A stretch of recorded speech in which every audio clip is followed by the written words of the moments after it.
I'm so glad you're with us today on the Clank Howard Show, where it's all about you and your wallet. I want you to learn ideas from me so that you can keep more of what you make.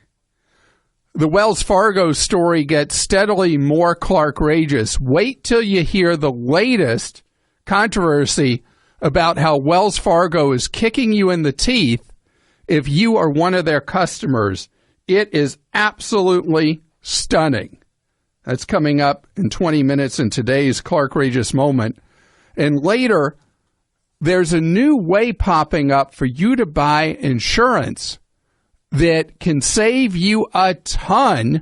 I'm going to tell you what it is, how it works, how it's going to play, and that's coming up in just 30. I want to talk right now about something that was a big story at the end of last week and then kind of faded into the fog. And it's one of those stories that we're all so numb to.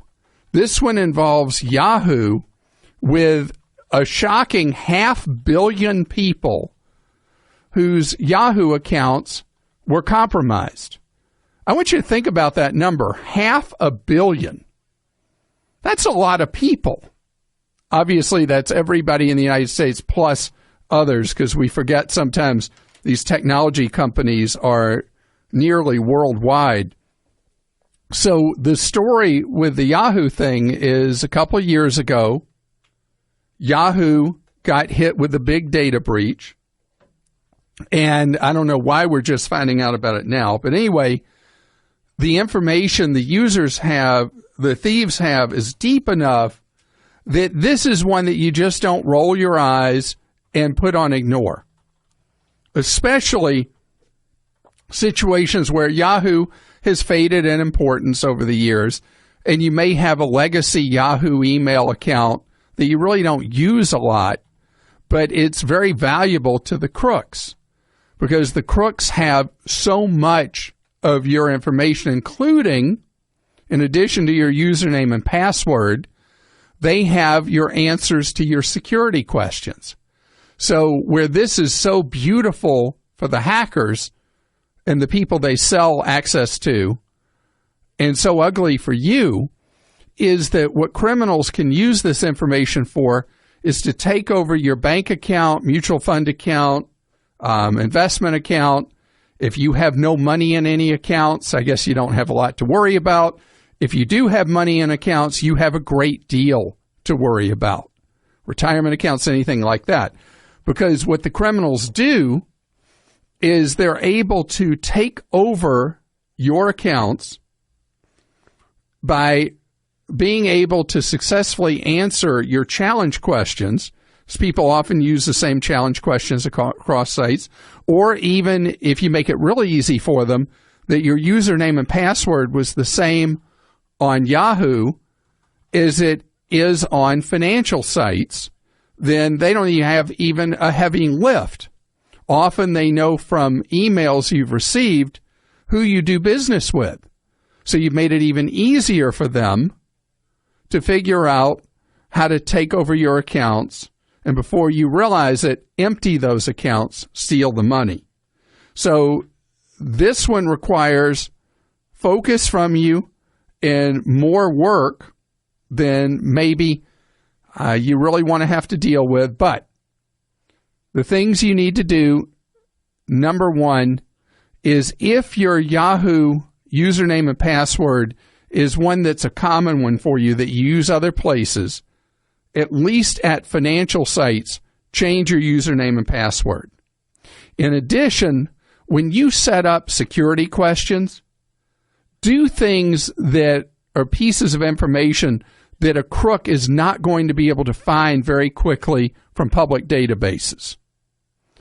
There's a story I'm working on right now in my TV work that is about criminals exploiting information that's available publicly about you in order to be able to take over accounts. And I've got more definitive information on that. I'm going to share that with you on a future show.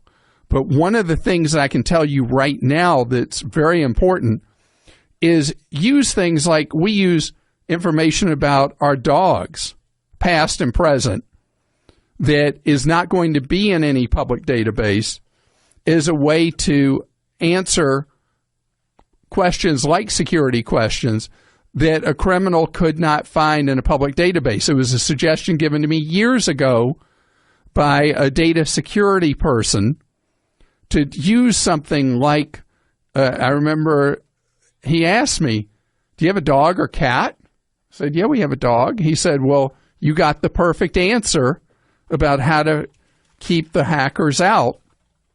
And using something that's non-public information is key to protecting yourself going forward. Obviously, any financial site, if you have not done so yet, set up two-factor authentication. Two-factor authentication, if that's a term you're not familiar with, is where there is a verifying text sent to you with a one-time use code each time you access a financial site. And although that's not a perfect, completely foolproof way to protect yourself, it is an additional step that makes it a higher bar for a hacker to be able to get in there and steal from you. And that's all we can do at this point, is do what we can to lower the risk and lower the damage, because we don't have foolproof ways to protect our privacy, our information, and our money right now. Becky's with us on the Clank Howard Show. Hello, Becky. How are you doing? Becky, I don't hear you. Hold on one second, please. Joel, we may be having technical issues here. Emily, are you with us on the Clank Howard Show? Yes. Oh, good. Well, great to have you, Emily. How can I be of service to you? Well, I have inherited some money, and to me it's quite a large amount. Congratulations, but I'm sorry you lost a loved one. Well, thank you. And I don't have any retirement. I do have a car loan that I was thinking of maybe paying off, and instead of using that money every month for my car loan, to use that to go towards some kind of a retirement account. And wanted to know what your advice would be. If you could give me a sense of some of the picture here, how large an inheritance did you get? It was around $68,000.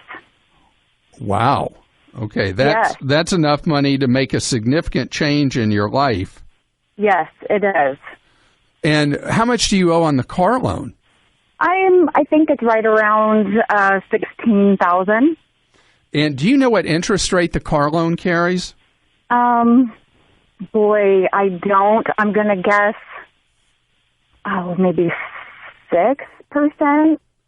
That's a pretty high interest rate these days on a car loan. So do you have any other debts in your life? I do have a student loan.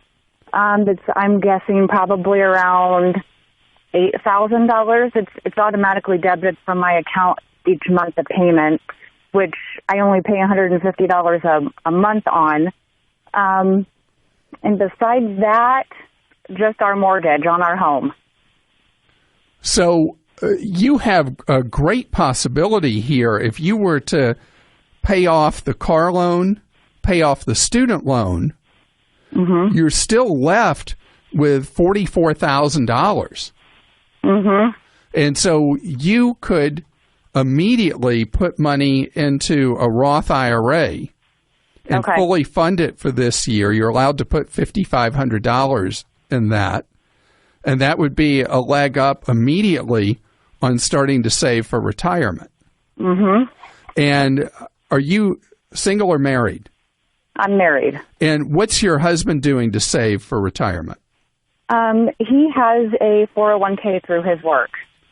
And what percent of his pay is he putting in? I believe it's 5%.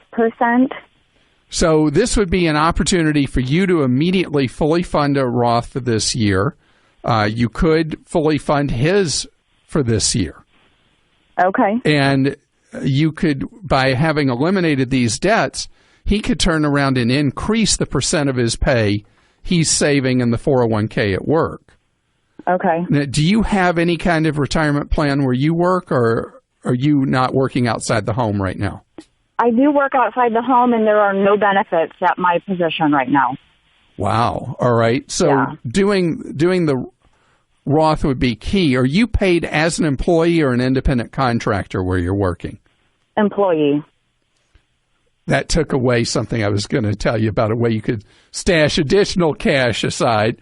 Okay, so I would say you do three things simultaneously, and that is pay off the car loan, pay off the student loan, and put the $5,500 in the Roth.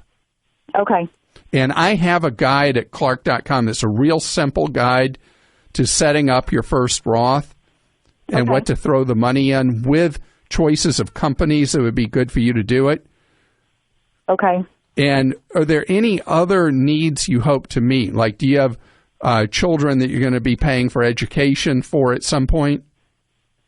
We do have two children. And because I haven't had any retirement, I have not started any college fund because I felt like the retirement should take precedence. You're 100% right.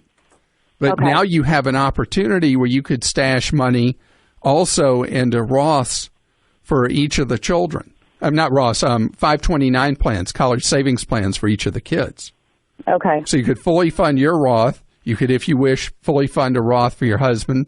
I'm spending all your $68,000 if you haven't noticed. Okay. But I would say there'd be nothing wrong with you taking up to 10% of that money and just treating yourselves. Okay. That was actually going to be a question of mine because I have been considering maybe getting some new flooring or countertops in our house. So do it. Yeah, but no more than 10% of the money, because this is a windfall. Being as efficient as possible with soaking up that money is what keeps the money from kind of vanishing over time. And I can tell by talking to you and hearing what you've done with money, you don't have extraneous kind of crazy spending going on in your life. So you're in a position to make this $68,000 work really, really hard for you. And again, Emily, I'm sorry about your loss of a loved one. Becky's with us on the Clark Howard Show. Becky, your husband's going to flight school? Yes. Clark, how are you? Thanks for taking my call. I'm doing great. I hope you are. And is his goal to be a commercial airline pilot someday? Yes, that's the goal so far. Okay. Seeing how it goes. All right. Well, I always wanted to be a pilot myself till I got in the cockpit for flight lessons and realized that I would kill whoever was in the plane with me. I feel the same way. How can I be of help with this?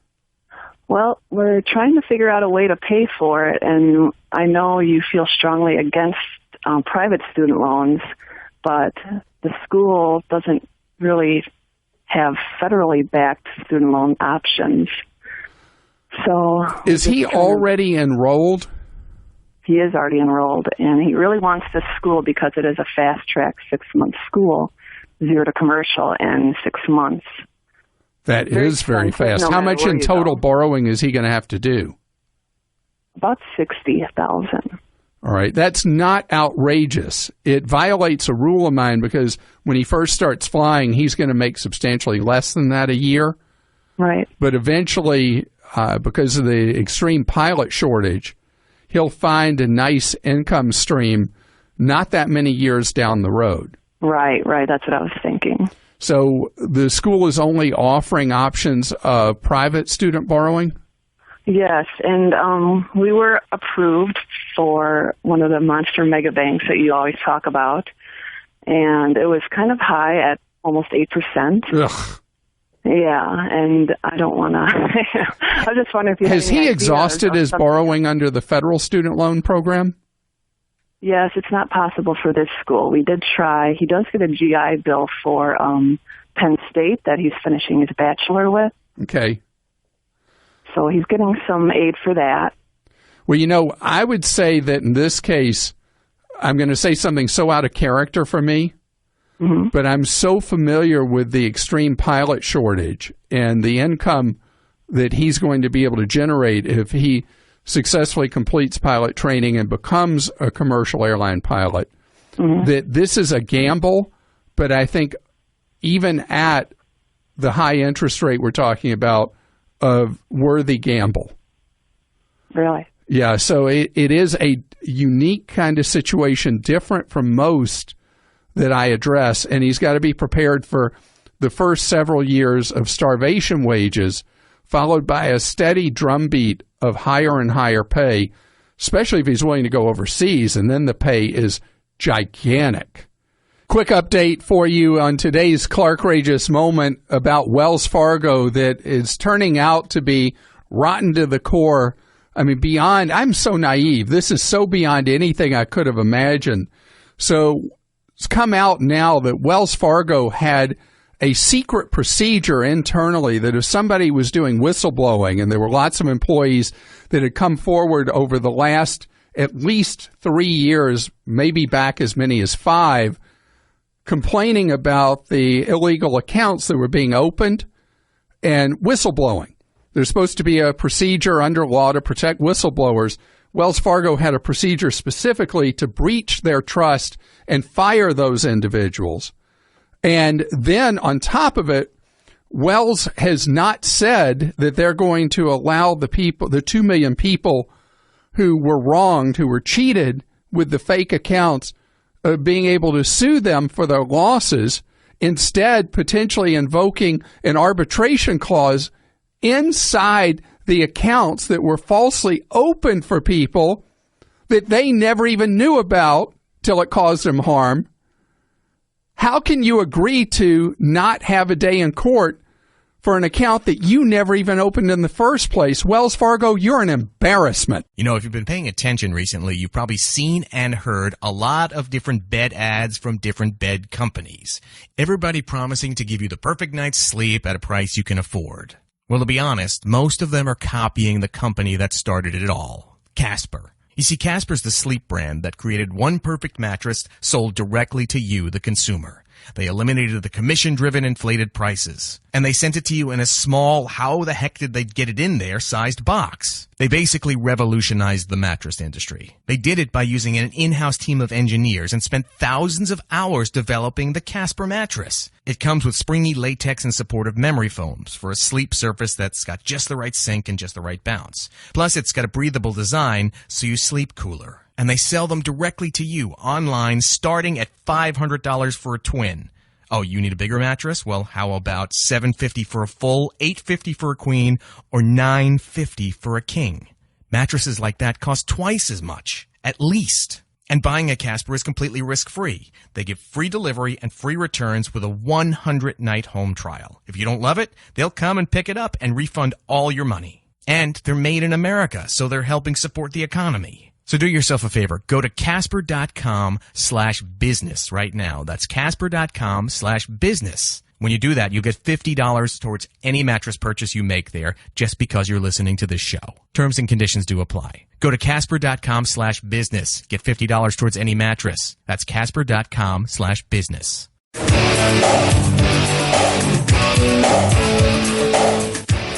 Glad you're with us on the Clank Howard Show, where it's about you learning ways to save more and spend less. And don't let anyone ever rip you off. You can follow me at Facebook.com/Clank Howard. On the web, Clark.com. When you have a question, Clark.com/ask. There are so many people looking at businesses that have been done the same way in so many ways for so long and saying, there's got to be a better way to do this. And there's a startup that has popped up in the Northeast called Lemonade.com. And what Lemonade does is crazy. It offers homeowners insurance or renters insurance at a fraction of the cost that people are used to. And the way it works is it's a co-op for homeowners and renters insurance. So if you're in a place where you're eligible for it, and by the way, if this works, it's going to roll out gradually, place by place. They have to get state insurance department approval in each state around the country. But I want to tell you the idea because this is such an enormous shift in a business that has been so tradition-bound. Because let's face it, people are hostile to their homeowners insurers, and in most cases, the homeowners insurers are hostile to you as the homeowner. It is a business built on distrust, and it is one where people have not always behaved as they should as customers. With a problem with fraud, you're probably aware in auto insurance how much of what you and I have to pay in premiums is to cover the fraudulent activity that happens. Well, what they're doing here with homeowners is so different. Listen how this plays. So you buy this on your smartphone, or you can go on a computer at lemonade.com, and I'm on the website right now, and you put in whether you're interested in renter's insurance or homeowner's insurance, and then they start you through the process of giving you a quote. And what they do is they underwrite you, and they take 20%. The rest goes to cover the risk pool cost of you and your fellow insureds taking care of each other.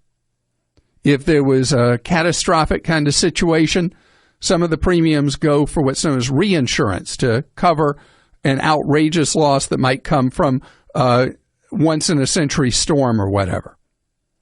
But by cutting out the insurance companies and creating a co-op, it gives the potential for much lower premiums than what you're used to. But then here's the added thing. They take your word for it on the claim because it's the co-op's money you're spending. The thinking is that because you're only hurting your own risk pool, you're only hurting each other, people aren't going to game the system and aren't going to cheat. That will be determined over time if people in a co-op for insurance would absolutely behave themselves. There is precedent for this if you're familiar with the religious-based co-ops for health insurance or the equivalent of health insurance. And I get quite a few calls about the co-ops where the premiums are much lower. They're based in either a specific religion or a religious group, and the risk pools end up being much cheaper because people are just paying each other under various formulas when somebody does have an illness. And so the thinking, again, is that by eliminating the fraud and the hostile environment that exists between consumers and insurers, that you reduce costs a whole lot. We'll see how it plays, but I think they're onto something that could have real legs, maybe not exactly what Lemonade's doing, but the way we buy insurance in the United States is past broken, and people are going to come up with new ways of doing it that give you, the consumer, a fairer shake, a better deal. Michelle is with us on the Clank Howard Show. Hello, Michelle. Hi, Clark. How are you doing? Great. Thank you, Michelle. You're wondering if you should be getting new wheels. Exactly, yes. So I have a car. It's about 10 years old. It's got about 180,000 miles on it. And this particular manufacturer has a reputation for lasting a long time, and my plan was to drive it into the ground. And what kind of car do you have? I have a Honda CR-V. Okay, Honda owners brag about, breaking 200,000 miles, 300,000 miles on like that. Yeah, well, they're great cars. What can I say? Anyways, I happened to be in my credit union the other day and noticed that they were advertising auto loans for about 1.75%. And so I just got a little thought in my head, well, should I go ahead and jump on that? Because I'm just a little afraid that if I wait too long, if I truly drive this car until it can't go anymore, I might miss out on a great opportunity when it comes time to buy a new car. So I wouldn't worry that much about the interest rate because car loans are different from like a mortgage. Mm-hmm. You pay them off in a measurement of months instead of years. Right. So that 1.75 at the credit union, that was for 4 or 5 year money? Yes. So if you were to think of looking at what that 1.75% would equate to, it's basically every month you're paying almost totally principal, virtually no interest. Right. But let's even treat it as if you were getting a 0% loan. Okay. So if you were to buy an average price car, which is $32,600, and you add to it all the fees you're going to have taking delivery on the car. So let's say it's $35,000, and you divide that by 48 months, you're still paying, believe it or not, at 0% interest, $733 a month. Ooh. Cars are very expensive.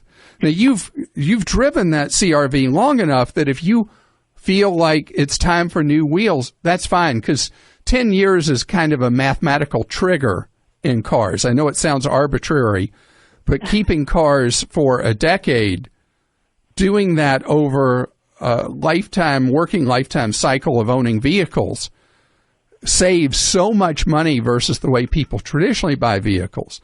But whenever you would decide that you get new wheels, you got to be thinking about what's it actually really costing me per month for that new vehicle. Right. Well, that was the other side of my internal argument was it's really nice not having a car payment right now. So I would say that trumps the 1.75% interest. Okay. If you're tired of it, you're done with it, and you want new wheels, you've earned that right after 10 years. Okay. But if you look at it completely from the practical standpoint, not having that monthly payment is sure nice. It's very nice. And so even if interest rates rise some over time, and let's say you defer for another year buying a vehicle, and you're like, why did I listen to Clark? I mean, it was 1.75 then, and now it's 3.75. But the fact is you kicked having that obligation a whole year forward, which far trumps what you might be paying in a higher interest rate. Okay. Well, great. Thank you. That's all I really needed to hear. Sure. And whatever decision you want to do, green light on it, because you cross that 10-year threshold, which is a special thing for your wallet. Peter's with us on the Clank Howard Show. Hi, Peter. Hey, Mr. Howard. How are you? Great, but gosh, you violated a key rule of our show. You know what that is? Call you Clark? Yeah. I'm very formal, sorry. Okay, well, should I call you Mr. then? No, we'll just go Clark. How about that? Clark. I'll call you Clark. Great. So you're using Acorns. Yes, sir. Well, I had a two-part question, if that's okay. Yeah, how do you like Acorns first? So far, I like it, actually. It's been really, I guess, mindless in a good way. You don't really notice it, which is the purpose. Will you explain it to your fellow listener who may not be familiar with it? Sure. So Acorns, essentially, you can set recurring deposits every month or however long. But the gist of it is every time you make a purchase with whatever card or account you have linked, it rounds up to the next dollar.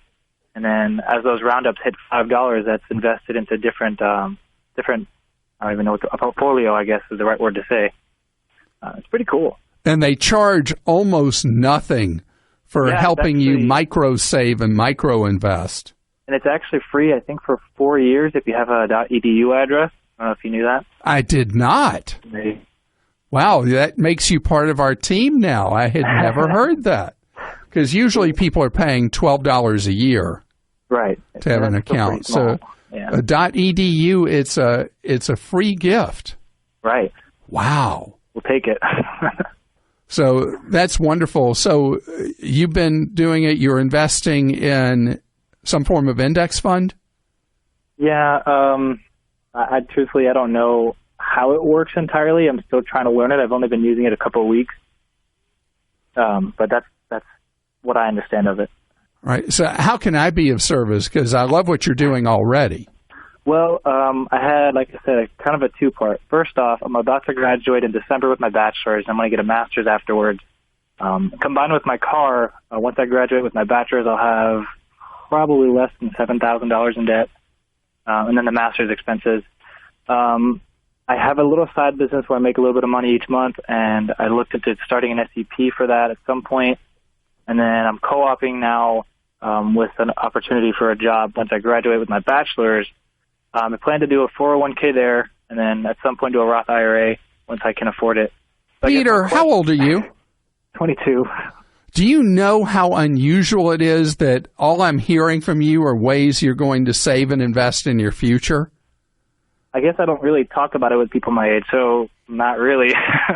That is not at all the normal routine. Really? Is this something you were inspired to do by a relative, by a parent, aunt, uncle? Like, where did you get this focus on investing for the future? Actually, I give most of the credit to you. I started listening to your show probably about a year ago. And little odds and ends like that. Well, I appreciate that. Whatever it is, usually it's a family member that gets somebody doing it. But if I was able to get you doing it, I'm glad I could. So yeah, you even helped my parents too, because they weren't too much into the whole investing thing. With 6 children, so I've started to get them a little more involved. Wow. So I guess my question to you is, somebody, for other college students, what's a good way to help build your credit? I'll be living at home until I get my master's, and then I'll go buy a house, get an apartment, whatever it is. So you have no credit card right now at all? I do have one. I think it's Capital One Journey, if I remember right. Okay. So have you seen what your credit score is right now? I haven't checked since I bought my car about last year, actually. But you did that with a loan. You have the credit card. I bet your credit's really good, and you don't need to do a whole lot other than it would be good for you to get a second major credit card. What about a store card? I don't like store cards at all. Okay. Store cards are trash credit. Would you recommend closing it? Because I do have one to a major, I won't say the name, but just like a big box clothing store. Just leave it. Leave it. Just let it sit there. Okay. But when people are evaluating credit, they look at Visa, MasterCard, Discover, American Express as really good, solid personal lines of credit. Okay. And they don't like the store credit, the instant credit, any of that stuff at all. Okay. But going ahead and getting one more major card would be good. Have you ever heard me talk about Credit Karma? I have, yeah. Actually, a finance professor of mine recommended it about probably 2 years ago. And do you have a Credit Karma account? I do. And do you know what your score is on that? I don't, because I forgot about it until just now. Okay, go check, and if your score is in the good category, they show you a color grading to show you how well you're doing, you'll know you're in good shape to get another card, and go ahead and get one. And you are on such a great trend line path with the way you're saving money, looking at doing a Sept, doing a Roth eventually, saving money through Acorns. What a great thing. And you're graduating from undergraduate school with virtually zero debt as well. What a solid future you've got in front of you. Jim joins us on the Clank Howard Show. Hi, Jim. How's it going? Hello. Good. How you doing, Clark? Jim, you there? I'm here. Oh, good. I couldn't really hear you. So, Jim, you got something that people don't want to have come in the mail. And we're not talking about a collection notice from the IRS. What showed up at your home? Well, I got a credit card in the mail that I don't remember applying for. Oh. I was afraid it was like maybe from the website I was on, it was a one click and I hit it by accident. And so I got this card. So I called up the bank that issued it, and after talking with them, they sent me to Tier 2 help. And they said, well, we'll Tier 2 help. That's an expression I'm not familiar with. Well, I'm paraphrasing with Tier 2 help. So kind of like the executive level people where you're actually talking with employees of the bank instead of a call center. Exactly. Okay. So they were going to send me a text message with a security number to verify who I was. Well, when they read the phone number that they had on file, I'm like, that's not my phone number. Oh. Yeah, I don't think this is my card. Let's see who gets cancel this. So they proceeded to cancel it. They called it fraudulent application. They're going to send me some information for identity theft. And so, I've listened to your show. I have ideas of steps that I should take. I've already went online to get a free credit report from one of the agencies. I'm going to do it again in a couple months to make sure things aren't changing.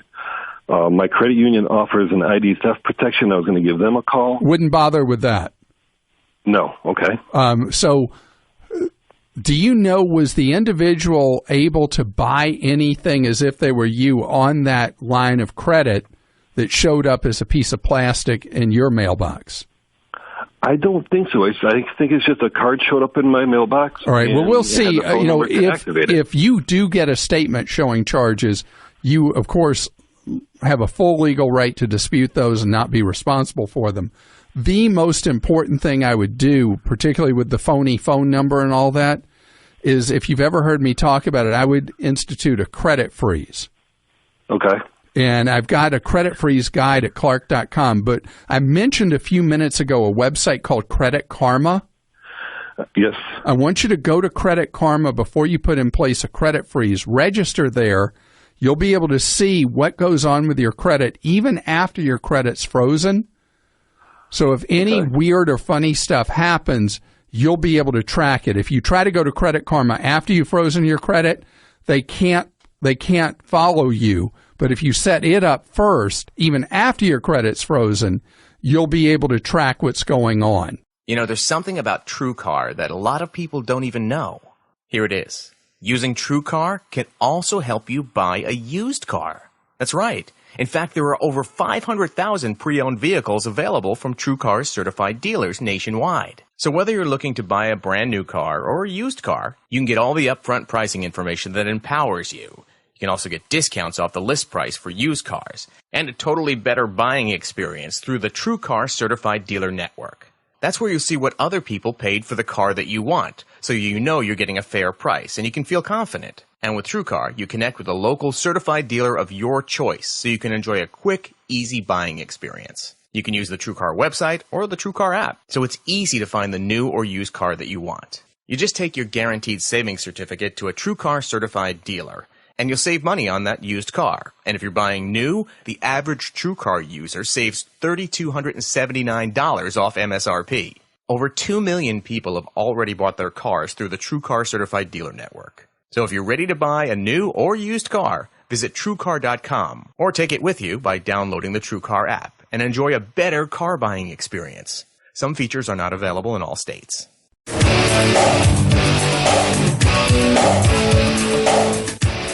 Glad you're with us on the Clank Howard Show, where it's about you learning ways to empower yourself with knowledge that'll help you fatten your wallet. I want you to learn ideas from me that'll help you save more and spend less. And don't let anyone ever rip you off. On the web, we serve you at Clark.com, CLARK.com. Got a question? Clark.com/ask. Coming up in a half hour, have you noticed how you see an ad one place and then it appears somewhere else, completely different site, and then it appears somewhere else the next hour? Same ad wherever you go surfing. It's because there are these ad trackers that if you go to a website, they use something kind of like cookies, and wherever you go, the ads keep following you, trying to get you to buy. I see that a lot. If I go to Amazon to look at an item, Amazon keeps popping that item up in ads everywhere I go. Well, what if you don't want to be tracked like that? I have a very simple way for you not to be tracked, and then simple things you can do to your computer, your phone, that will slow down the tracking. And I'm going to share with you how to do that in 30 minutes. I want to talk right now about something that involves the pendulum swing, where you go back a decade ago, and if you had any pulse at all, you could borrow as much money as you wanted for homes, for as many homes as you wanted, no money down, no proof of income, nothing. You just get money however you wished. Well, obviously, that period ended with a thud, with the real estate bust, but we are getting to a far more normal real estate market today. In fact, supply of homes for sale has steadily become more normalized in many cities in the country where there were zip codes where there were shortages of homes available for sale, and still a lot of homes in other areas that were upside down. Generally, around the country, a decade on, the housing market is getting into what would be called by economists an equilibrium situation, where buyers can find in places they couldn't before a reasonable supply of houses. Home sellers who maybe were on seller strike, that they would take only this and nothing less, are now becoming more amenable to negotiate.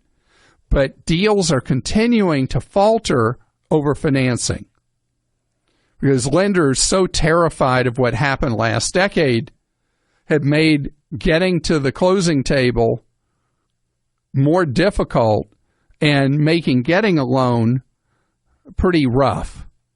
But step by step, that part of the equation is improving.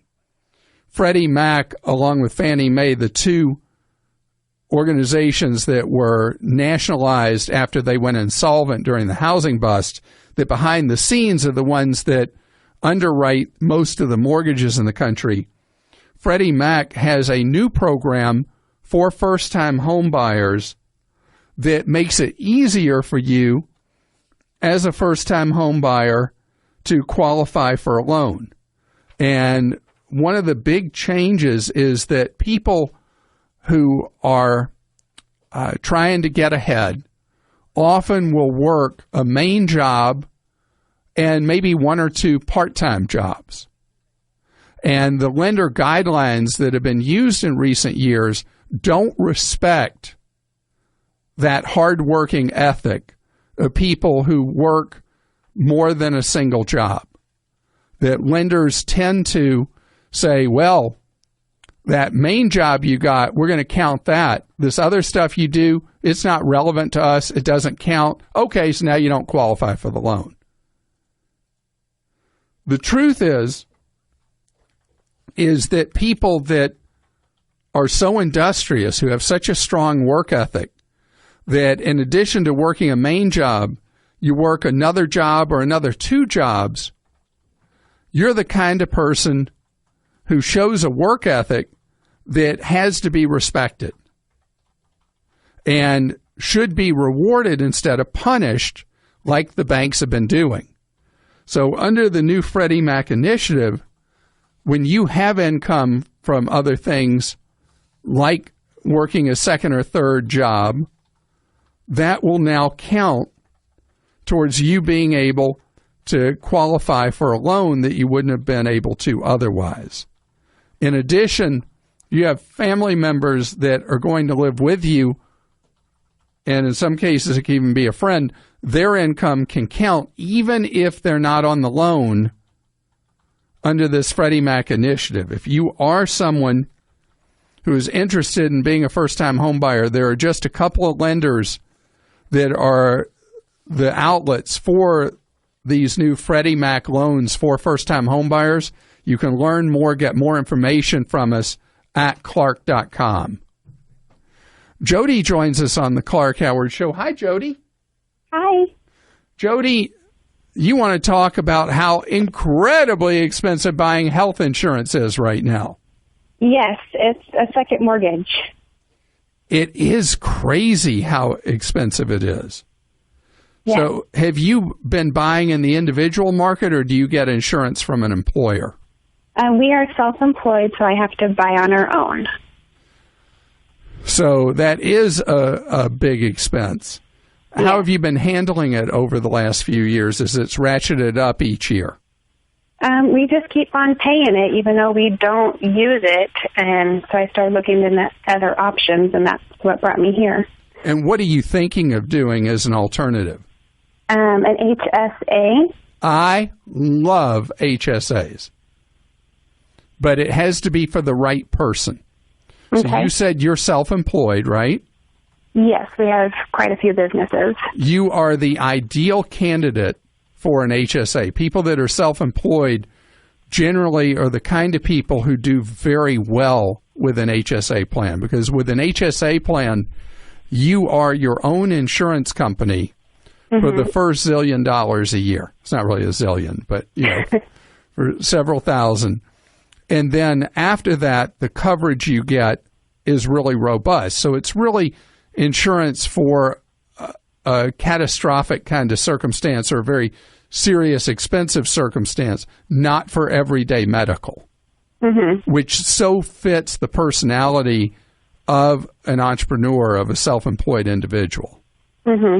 Now, the other part of it that is fantastic for you as a self-employed individual is you are allowed to put money into the health savings account, because an HSA plan really means an HSA eligible plan, that you buy an insurance policy that meets certain requirements, and then it makes it possible for you to put money into a tax-free savings account that has multiple benefits, particularly the longer you let the money grow in there tax-free. You may well get a tax break up front for putting money into the HSA. It grows tax-free, and then it's spent tax-free. So I love them, but it's got to be the right person and situation for one. And it really only works to your advantage to the max if you can do two things. You ready for the two things? Fund the HSA to the max you're allowed each year. And then when you do have a medical expense, that you don't touch that money unless you absolutely have to, that you pay the unreimbursed medical expenses out of pocket when you can. Okay. So you've mentioned Vanguard on your website. Yes, they have the most respected HSA available. I click on your link, and it takes me to an error page. And then I have a failed dead link? Yes, you do. There's no excuse for that. Well, that's why I'm calling you. Well, we'll get that fixed for you. Yeah, on the bottom, on your 9/2 posting on 2016, on the very end, it says low-cost investment options available through Vanguard, and you click on that, and then it just takes me to an oops page, and I've contacted Vanguard, and they don't know what an HSA is. All right, so let me explain. There's a complicating factor. So the HSA investment vehicles that link was to were Vanguard investment vehicles, but there's an HSA manager that's not Vanguard that is the one you go through for it. Is it the health savings? Yeah, the health savings account operator uses Vanguard low-cost investments for it. Okay, so I'll get that link healed. And if something new has happened that the organization that we had the hyperlink to has stopped offering the HSAs with Vanguard funds, then I'll have to update that both on the web and on the air. And we'll let you know that too. Okay, so should I go to healthsavings.com and set this all up, or? You know, I don't have a specific recommendation I can give you about who you should use other than the link that I had that gets you into the Vanguard choices. So we'll run that one down for you. Okay. And we'll get back with you, and as necessary, if it is necessary to revise the information on the air, we'll do that. Okay. Sounds good. Thank you, Clark. All right. And by the way, congratulations to you for your entrepreneurial spirit. Thank you very much. Because it's the entrepreneurs that ultimately create the economic growth that gives people a better life here in the United States. Chili is with us on the Clank Howard Show. Hi, how are you doing? I'm good, Clark. How's it going? Great, thank you. So your company merged you out of existence? Yeah, but they gave me a nice present on the way out the door, so I'm happy about that. I'm 51, and I'm now semi-retired, enjoying that. But I'm just cutting what I would consider frivolous expenses.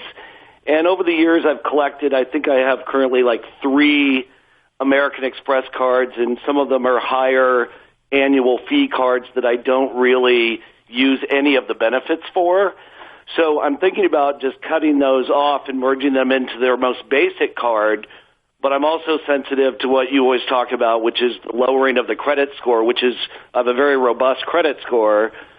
So I don't know if it's better to take a couple of point hit on that, or if I should just keep the cards open and active.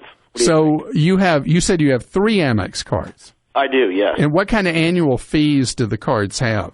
One's upwards of almost 600, one's 400, and then one's, I think, 30 or something. Wow. Or even free. Wow. Yeah. All right. So one of the things American Express does when you want to dump one of their annual fee cards is they treat you almost like a new applicant for one of the American Express cards that has no annual fee. They generally will not just transition you to one of their no annual fee cards.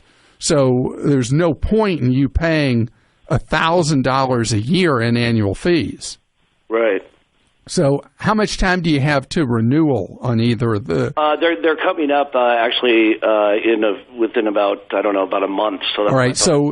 So right after we talk, I'd like you to go to a website called creditcardtuneup.com. Okay. And look for the best cards you can get from them that have no annual fee. And go ahead and apply for one. Okay. And get a new card that is like one of the best no annual fee cards. And then when the first American Express comes up for renewal, dump it. Okay. And then at the same time, apply for another card that would be a no annual fee card, either from Amex or somebody else. Oh, okay. And then when the second huge annual fee one comes up, dump it. But the one that's $30 a year, probably okay to keep that at least for another year or so. So it's almost like replacing the card with another card, and that's going to more positively affect your credit score? Yeah, you'll suffer a little bit of loss in score for the new applications. Right. But that's nothing compared to what you lose if you lose the credit line that you have available. So I call it leapfrogging, where you get a new card that's got credit line on it, and then you're free to dump the old card because you've replaced the credit line. Totally makes sense. So you just be patient and do that a couple of times, and then you're going to save $1,000 a year. Sure. I mean, I've had them for so long now. I'm certainly can wait a little bit longer until I get those other cards. So that's awesome. Thank you. Perfect. And I'm so glad that it sounds like you've really landed on your feet with the merger. Well, it like I said, I was a profit participant, as they say, so that's what allowed me to retire at 51. So that is great stuff. Best to you. So this is quick. Jodie rejoins us on the Clank Howard Show. Hey, Jodie. Hi. So you asked me just a couple of minutes ago about the broken link we have at Clark.com for you to be able to go set up an HSA for your entrepreneurial self to get more affordable health coverage. And so the mystery with the link will fix that. But the organization, Health Savings Administrators, they're the ones that put you into the Vanguard fund. So you click on the link, even though we'll fix the broken part, it still takes you to Health Savings Administrators. And then on the drop-down window, you can click on the Vanguard choice and go right there to buy Vanguard funds for a high-deductible qualifying HSA plan where you can invest in the Vanguard low-cost funds. I see it. All right, you got it now?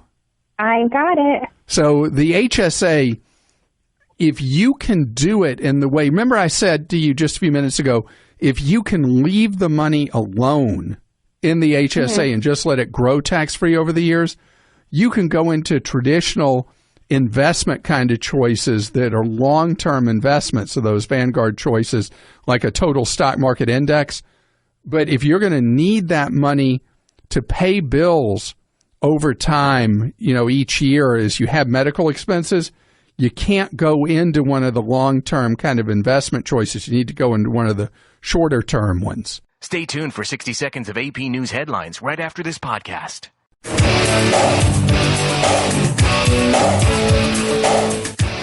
Glad you're with us on the Clank Howard Show, where it's about you learning better ways to keep more of what you make. Our web address, clark.com. When you have a question, clark.com/ask. We had a Clark Stinks that You go to our community section at clark.com and you go look at the discussion boards under the community section. You'll see under Clark Stinks, somebody's unhappy with me right now because they think that I'm involved in some kind of spying on them. And that made me think about explaining how ad trackers work and what you need to know if you don't like people following you around on the web. So the way this works is, let's say I go to a website. I see it a lot when I go to Amazon. And I look at an item and I don't buy that item. And then almost immediately and potentially for days to follow, Amazon follows me around no matter what website I go to. And they're popping up ads to try to get me to click and buy whatever it was I looked at that day or the day before or whatever.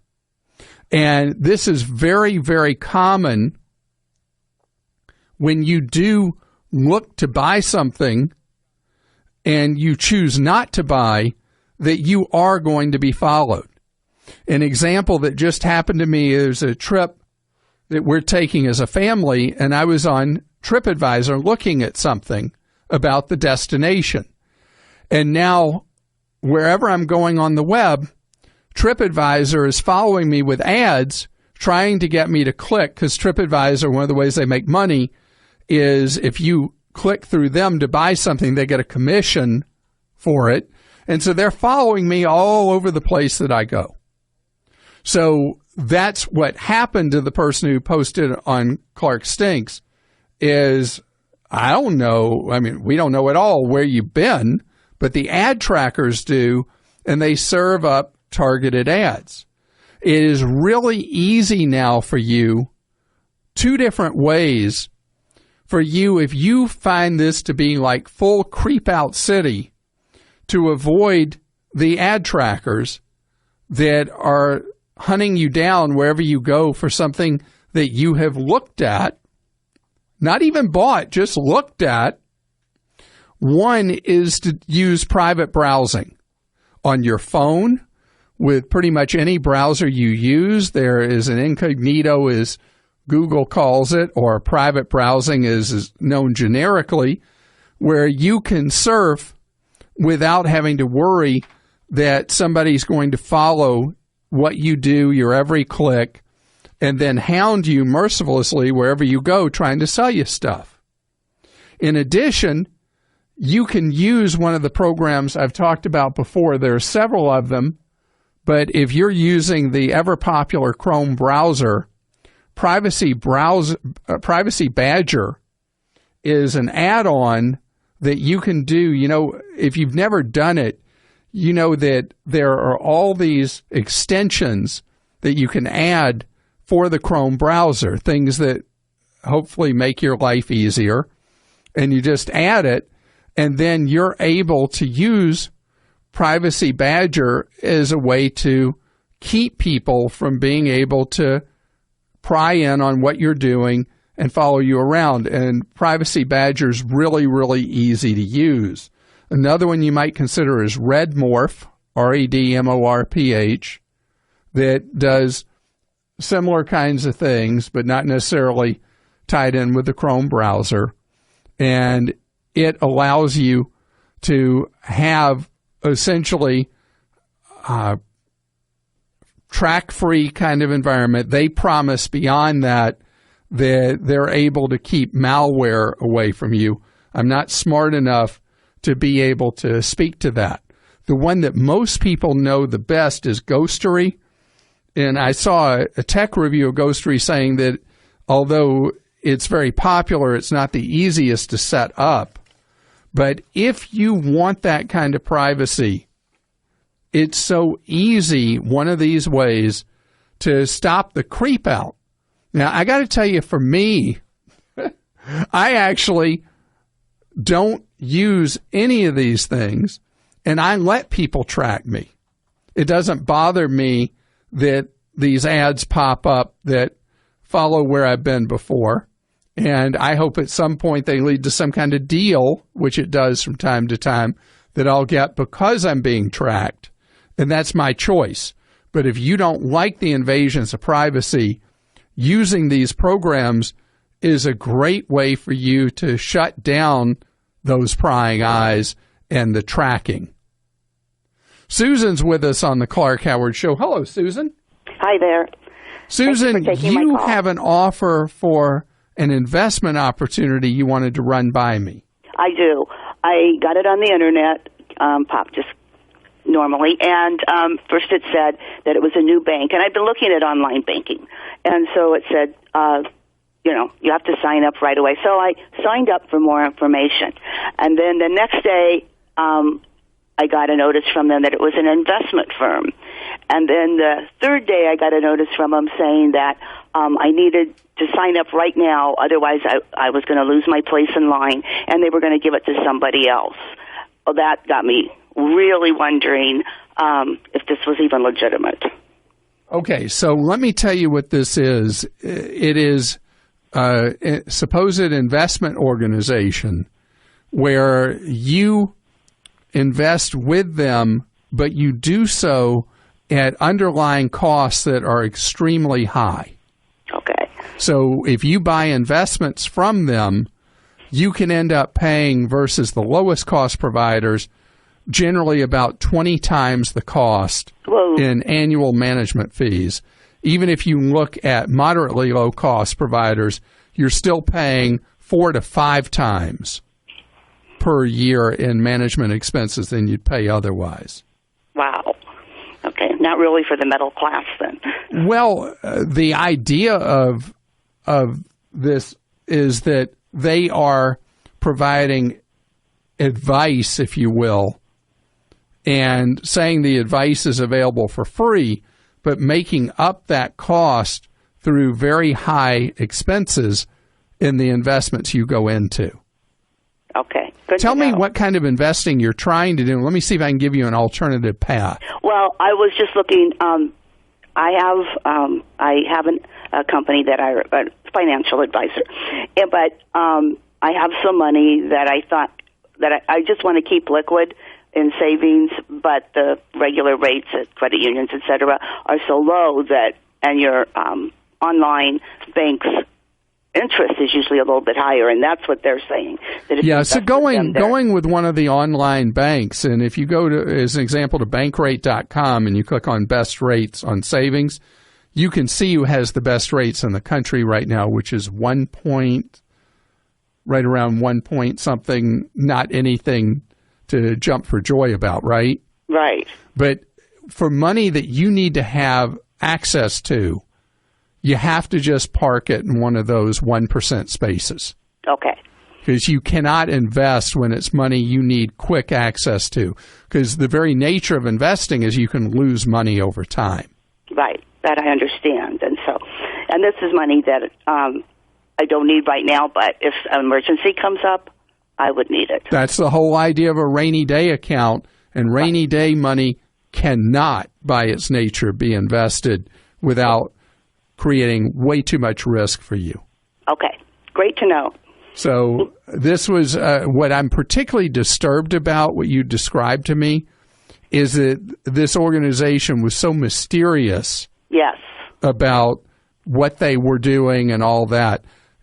Anytime an organization is not just out and out clear about what they're up to, that's when you know that you should be suspicious, and I'm glad you called. Okay, thank you for your time. Absolutely. Brenda's with us on the Clark Howard Show. Hello, Brenda. Hi, Clark. Brenda, you're looking at going solar. Yes, and I have been on your website, and I read what you had said, and I'm pretty much to the point where I'm trying to figure out, I know your first option is not leasing, but if I don't have the money to buy it outright, would you say it would be good to do the PPA, or should I get a loan and purchase the solar panels? I believe that for people who aren't aware, a power purchase agreement, with that, most of the savings generated by the panels are going to the company that does the PPA with you. you still have obligations with it. I look at it as not the greatest idea, but if you were to finance the panels, you get all the savings from the power. The danger to you is if at some point the rules changed in the middle of the game and your state no longer offered a favorable system for how you would be compensated for power they bought from you. Okay.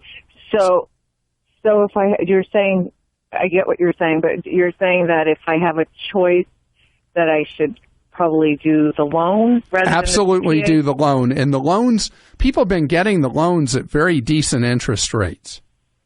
And should I get the loan through the company or should I try to get my own?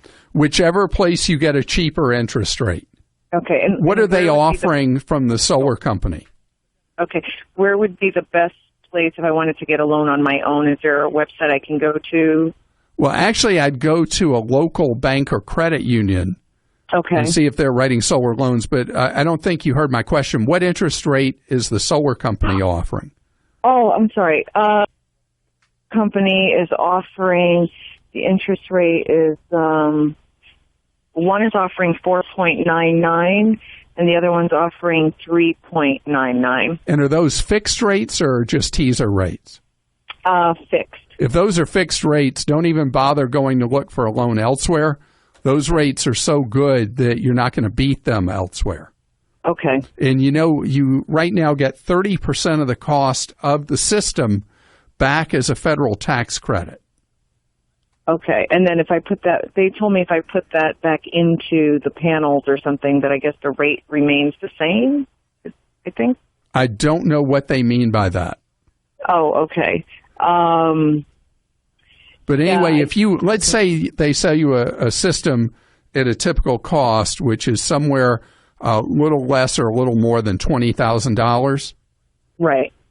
You end up getting an effective cost after you get the tax credit of more like $14,000, more or less. Okay. Okay. So then I think that was the way I was leaning towards, but I wasn't sure, and they kept pushing that PPA. Yeah, I'm not a fan of the PPAs. Okay. So you own it. You own it. You have an asset. When you go to sell your home, you have an asset for the person buying your home that if they recognize how much money they're saving in energy, that's reflected in what people pay you to buy the house. Where when you have a PPA, you're trying to convince somebody that they want to inherit your obligation, where one is an obligation, the other is an asset. Right. So that's why I like that you, even if you can't pay cash for a system, which most people can't, that you finance it at the very low interest rates that many of them are offering, and you own the thing, and then you're just saving money year after year. But again, I want to emphasize the one risk to getting solar is that your state Public Service Public Utilities Commission changes the rules about how solar customers are treated in the middle of the game after you already own it, and that's a nasty thing for your wallet. Jeff joins us on the Clank Howard Show. Hello, Jeff. How are you today? Hello, Clark. It's a pleasure to talk to you. Well, great having you here. You want to talk health care. Well, Clark, I recently heard you speaking disparagingly of the individual health insurance market. I think what I heard you say exactly was that it doesn't work and that it never worked. I would concede that the Affordable Care Act might have made things a little more complicated, but the individual health insurance market worked for me for decades. Did it really? Sure. In the 90s and into the 2000s, the first decade of the 2000s, into even 2012-13, I was self-employed. I had a family to insure. I was able to buy a single-family insurance plan with a high deductible policy. But it only carries, of course, major medical costs. So if a kid takes a tumble off a bike and breaks an arm, you're going to spend $1,000 casting an arm. But were you in an HSA kind of plan? I was not in an HSA plan. No, it was just an individual health market with a high deductible. With a high deductible, yes. You know, I'm a big fan of the high deductible plans. I know you are. You speak about it frequently. And, of course, my feeling on insurance is that we insure only for catastrophic losses, right? Exactly. We shouldn't be insuring to go to our annual checkup or our flu shot, things like that. We are on the same page entirely. Well, good to hear that, Clark. I usually agree with you, but I just didn't like hearing you talk disparagingly about that marketplace. All right, well, let me tell you what the problems are with the individual market, if you don't mind for a second. Sure. All right. Number one, prior to Obamacare, the number one problem was insurers gamed the system, and if somebody ended up with a pre-existing, they became a pariah and were not eligible for coverage. Today, an individual with a pre-existing condition is covered like anybody else. Now, the problem with that, which is something the public overwhelmingly in surveys, pretty much regardless of where they are on the political spectrum, people are very much in favor of not allowing insurers to exclude pre-existing conditions. The problem is that if people wait to buy coverage till they have a pre-existing condition, that creates an impossible situation for insurance to be affordable. Sure, that makes sense. So my thing is, instead of mandating that people buy coverage, go back to allowing insurers to exclude pre-existing conditions for somebody who's been gaming the system and not having insurance, but limit the period of time that they could exclude a condition. My idea is 18 months, so that people would have a direct marketplace incentive to have insurance and not say, I'm going to go buy without it and I'm going to wait till something's wrong.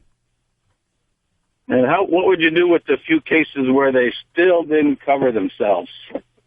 Well, what happens today is people end up being essentially charity cases for hospitals.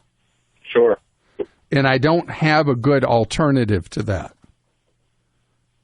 Well, thank you for taking my call, Clark. Sure. You have a great day. All right. You're listening to The Clank Howard Show. Thanks for listening to the Clank Howard Podcast. Download new episodes every Monday through Friday at podcastone.com. That's podcastone.com. Stay tuned for the latest AP News headlines from Podcast One right after this. AP Update, I'm Ed Donahue. At the presidential debate, moderator Lester Holt pointed out Donald Trump supported the war in Iraq. I was against the war in Iraq, just so you put it out. The record shows otherwise. The record does not show that. Why is your judgment? The record shows that I'm right.